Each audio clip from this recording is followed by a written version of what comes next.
Mais tout de suite, c'est l'heure de notre libre antenne santé, comme tous les jours, bien sûr, tous les matins, pour répondre à vos questions, vos inquiétudes sur le coronavirus, avec vos témoignages au 0826 300 300. Et pour vous éclairer, comme à chaque fois, c'est le docteur Djamil Rahmani. Bonjour, Djamil. Bonjour, Laurence. Merci encore une fois d'être avec nous ce matin. Je rappelle que vous êtes chef du service réanimation à l'hôpital franco-britannique Fondation Cognac G de Levallois-Perret. Alors, beaucoup de questions d'auditeurs déjà sur notre page Facebook par rapport aux tests. On l'a vu, il y a de plus en plus de particuliers qui se font tester, notamment à partir d'une simple prise de sang. Un résultat positif, est-ce que ça garantit forcément l'immunité ? Écoutez, je vais dire ce que je dis d'habitude. Ouais. On sait pas grand-chose. On sait que oui, il y a forcément une immunité qui s'établit puisque vous guérissez. Vous êtes infecté, vous avez des anticorps qui apparaissent et puis soit vous faites la maladie, soit vous la faites pas. Mais quand vous avez des anticorps, ça veut dire que si vous avez fait la maladie, ils ont été protecteurs. Mais on ne sait pas s'ils vont durer, ces anticorps. On ne sait pas s'ils vont durer 3, 6 mois, 2 ans ou toute la vie. D'accord. Mais on parle de tests faux positifs. Oui. Il y a beaucoup de faux positifs. C'est la raison pour laquelle il n'y a pas de test pour l'instant. Jusqu'à il y a avant-hier, en tout cas, il n'y avait pas de test homologué. On est en attente d'homologation des tests sanguins par les autorités sanitaires. Pour l'instant, il n'y en a pas. Si je vous suis bien, Olivier Véran a assuré que les tests sérologiques seraient remboursés dès le début de la semaine prochaine. Il faut qu'ils soient homologués pour ça. D'accord. Ok. Donc c'est encore trop tôt, quoi. On a un auditeur qui a, je pense, des questions à vous poser avec nous à l'antenne. C'est Robert. Bonjour. Bonjour l'équipe de Sud Radio. Bonjour docteur. Vous nous appelez de Libourne en Gironde. Oui, je suis de petite commune à côté de Libourne là. Voilà. Mais j'ai l'habitude d'intervenir, surtout avec André Berkoff là. Oui, ça c'est clair. Alors, vous avez des questions à poser à notre médecin ? Voilà. Alors, docteur, je tiens à vous préciser que moi, je suis un ancien de la guerre d'Algérie, contraint et forcé, comme je dis, par le collabo Mitterrand. Bon, quand je suis arrivé en 1957 en Algérie, dans la Pampa, dans les montagnes là-bas, il s'est avéré que nous avons eu évidemment la visite du médecin. Et il nous a donné à l'époque c'était de la quinine, voilà, nivaquine, quinine, tout ça. C'est un dérivé de la chloroquine, de toute façon, il ne faut pas l'oublier. Alors, il nous a bien dit, vous devez prendre ça tous les matins. Il n'y avait pas d'effet clinique, il n'y avait pas ci, il n'y avait pas là. Si on ne voulait pas attraper le palu ou toute espèce de maladie qui se trimballait là-bas, on prenait ça et il n'y avait aucun problème. Voilà. Alors, moi, je veux en revenir quand même sur l'affaire du professeur Raoul. Ça ne m'étonne pas, oui. Allez-y. Oui. Le professeur Raoul est né au Sénégal. Voilà. Il est natif du Sénégal. Il a fait des études et surtout il a fait des études dans le sens que ce que je viens de vous dire, dans toute l'Afrique du Nord ou l'Afrique centrale ou ce que vous voulez, là-bas il est évident que le palu c'était à portée de main en permanence. Mais c'est quoi la question que vous voulez poser très concrètement, Robert ? Pardon. Mais il faut que je vous explique. Il s'avère que... Si vous expliquez trop, il n'y aura plus de place pour les autres auditeurs. C'est ça le problème. Donc posez vos questions. Oui.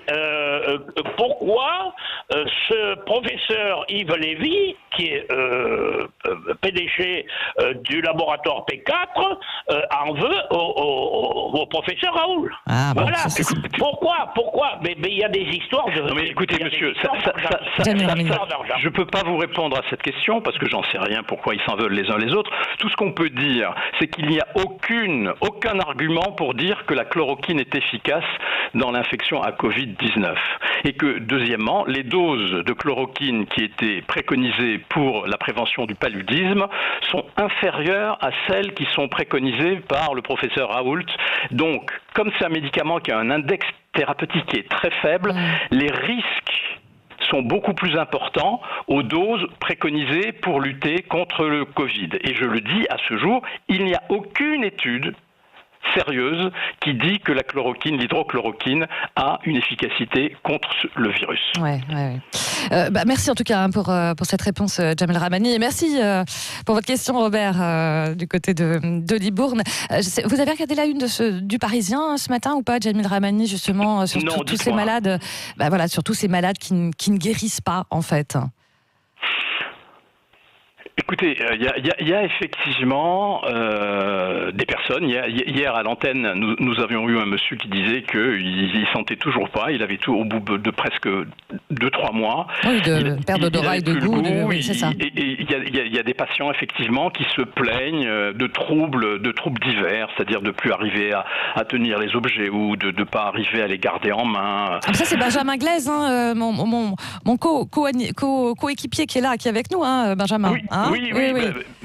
Effectivement, et c'est pas qu'une question, en l'occurrence, de goût et d'odorat. Ouais. Ça n'est pas qu'une question de goût et d'odorat, effectivement. C'est des rechutes, notamment fièvre, maux de ventre, par exemple, courbatures, voilà, ce genre de choses, qui arrivent tous les 10 jours, tous les 2 semaines. On n'a pas encore assez de recul sur la maladie et on ne sait pas si le virus peut être qu'on ou pas. Vous savez, on a un exemple, le HIV. Le HIV, on faisait une primo-infection, on pensait qu'on avait des anticorps protecteurs, et puis on s'est rendu compte qu'on avait bien des anticorps, mais que ces anticorps n'étaient pas du tout protecteurs, et que la maladie revenait au bout de 3, 6, 5 ou 10 ans. Ouais, comme on n'en sait pas plus sur tout ce qui est séquelles pulmonaires par rapport aux patients, même guéris du corona.